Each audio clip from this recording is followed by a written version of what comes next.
Siamo all'Istituto Politi, un evento oggi per parlare di bullismo con dei noti personaggi. Sì, è un evento che abbiamo ritenuto essere molto importante per la nostra scuola, sia per la valenza formativa della tematica affrontata, visto che anche il bullismo, la lotta al bullismo e il cyberbullismo fa parte della nostra offerta formativa.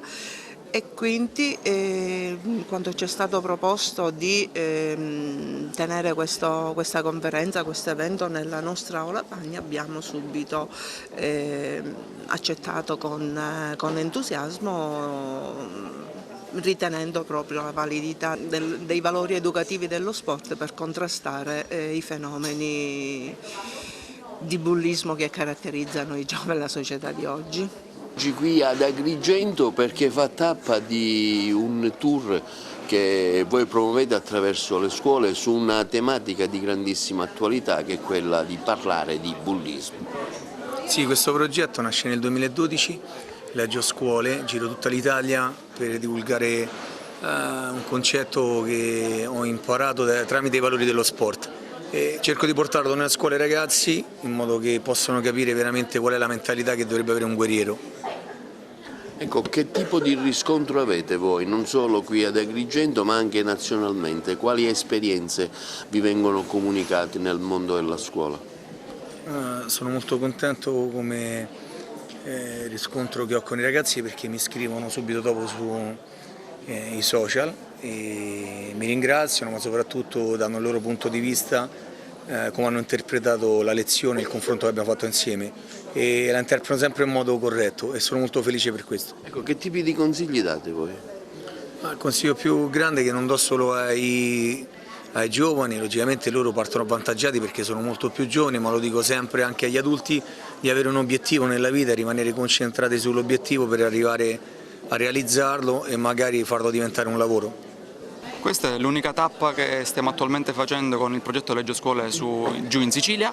Appunto abbiamo scelto Agrigento, che è la nostra città, la nostra provincia, per lanciare questo messaggio con una grande portavoce come Alessio Sacara, che può appunto, forte della sua esperienza e degli altri interventi che ha già fatto un po' tutto il territorio nazionale, divulgare questo importantissimo messaggio contro il bullismo attivamente e grazie ai valori dello sport.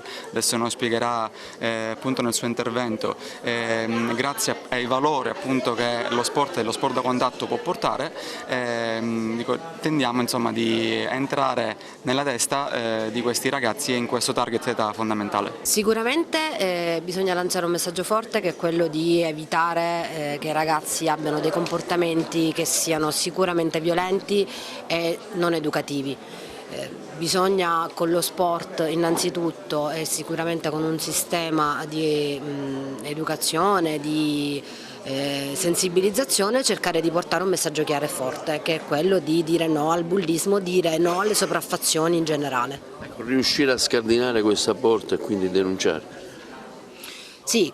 Per quello ci vuole un po' più di coraggio, sicuramente, specie quando si tratta di ragazzi, è buono e bello rivolgersi subito alle autorità di competenza, che possano essere genitori, che possano essere i professori se si è a scuola, l'insegnante se si è in palestra o comunque una persona referente più adulta che sicuramente saprà come indicarci la strada. Oggi si parlerà di bullismo, abbiamo Alessio Sacara che sarà con i ragazzi a parlare di questo problema, un problema che riguarda anche i nostri giovani di Agrigento, quindi anche il telefono aiuto, il centro antiviolenza, a fianco sempre delle famiglie e dei giovani. Questa mattina vuole essere presente proprio per dare un contributo ai ragazzi come punto di riferimento, quindi vogliamo sempre ricordare ai ragazzi che bisogna sempre parlare, bisogna sempre rapportarsi con i punti di riferimento che nella scuola sono le insegnanti, sono i dirigenti scolastici e quindi anche questo serve per debellare questo grande